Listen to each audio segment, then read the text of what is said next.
All right, we are live. It is 5:30 plus, May 24th. It's a Monday. The astral plane is tangibly different from the mental plane. As a beginning magi, as an adept or a neophyte, working towards adeptus and onward and upward towards magi, you might be confused by some of the language used. Oftentimes you'll hear mental plane and astral plane closely linked, but they're not. You use the mind to do work in the astral, so it is the intention, the cognitive function penetrating into the astral. But the mental plane of just pure visualization does not create effect on the astral. You have to go beyond that. So when bridging the gap and taking the consciousness into the astral, you start out with mental work. Some of the exercises you can find in Initiation to Hermetics can be instrumental in helping you bridge that gap, in bringing the consciousness over into the astral realm. Dreaming is mental activity oftentimes, but there may be work done on the astral while in dreamland, and there's a tangible difference. Lucid dreaming is the gate, the first gate to the astral. However, when you get over there, you're going to encounter entities and situations that are extremely malleable and changeable. And so learning to develop sight in the astral is key to being able to bring back intelligible impressions from the astral. You need to build up your basic practice of magical mind working in order to be able to do extended jaunts into the astral realm. We start from our position in Malkuth, the material sphere, and the various layers of matter here. The ones in the astral are tangibly different. So the only way we can determine that is by way of analogy. In the material sphere, we have the 4 states of matter that we classify in Hermetics. We typically learn to interact with them and codify them in reverse order. So you have Earth, the solid, which are the heaviest and most dense forms of matter in the material sphere. The next one up would be the air, or gaseous, or in the rotation anyway, which are less dense and rise above Earth, rise above solids.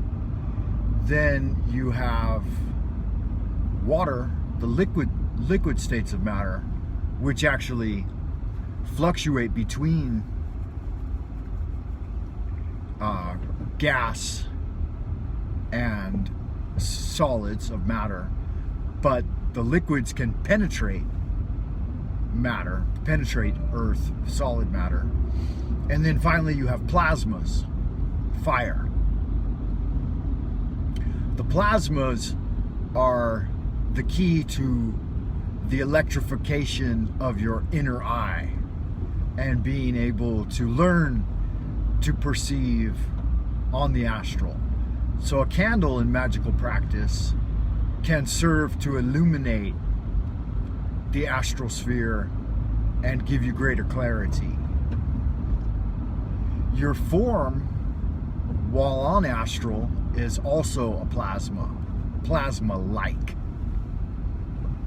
Now, the same four forms of matter as you penetrate into the astral are qualitatively different than on the material sphere. So you'll still have the four divisions, but matter the solid will be more electrified, and those solids will be malleable and not heavy. So the perception of them around you will not be solid gravitational perception like we have in the material sphere.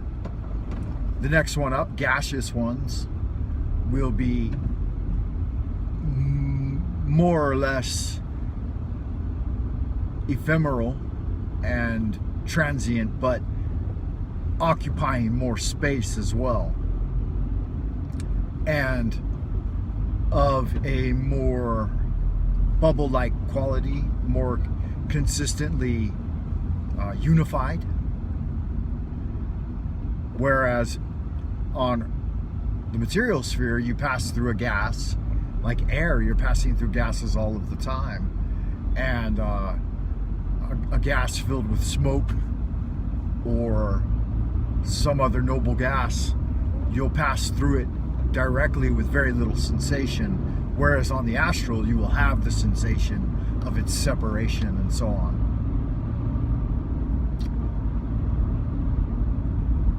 When getting into the astral, you should just use bravery and confidence in your astral body of light and have it charged and fully ready to go by absorbing etheric energy and project yourself directly there. There are different techniques for astral travel and getting your consciousness out of the body, so to speak. One is the golden rope technique. You imagine a golden rope hanging down, and you, with your body still and your eyes closed, you reach out, grab the rope mentally, and pull your astral form out of your body. That's one useful technique. Another is a stairway method. You imagine yourself sitting there, and then you just walk out of your body and start stepping down stairs. Both of these can be useful for the neophyte in beginning astral projection. Later on, you just imagine your astral space and then project yourself directly there. When forming a bubble or a space in the astral, it's important to start setting up things in it right away. You can put the classic Golden Dawn talbards of the four cardinal directions up on the walls of the astral with the full complement of colors and size. Reinforce those each time you go there. You're going to want to start establishing the double cube altar of Saturn towards the center of your astral working space. And of course, the four magical tools want to be stored inside of it and then placed on top. You'll want to set up a triangle of art and a magic circle around your working space. As you get a little more advanced, there's sigils you place at the top and the bottom and other items, but you should start where I've just indicated. Set up your astral working space, get in there, feel it out. Start to develop tangible, supersensual perception while there. How do things feel? How are there scents present? Can you manifest scents? Start with easy ones that you're used to: frankincense, myrrh, cinnamon, tobacco. Are there You're developing visual perception. How is that different? How do non-Euclidean angles work on the astral? All of these things will familiarize yourself with it. You might use an affirmation to set the pace for yourself when you first start out, such as, I am energizing my astral body, and with my astral body I will enter into the astral realm and pass the first gate with the secret word, I dare to know, and keep the secret. I would like to meet with the first gate guardian as I enter into the astral and be admitted with full consciousness onto the astral plane. So mote it be. So get started right away. Start doing your astral work. Waste no time for carpe diem. The time is now. Nocete ipsum. Brothers and sisters, witches and warlocks, wizards and sorcerers, may your magic be good and live long. As above, so below.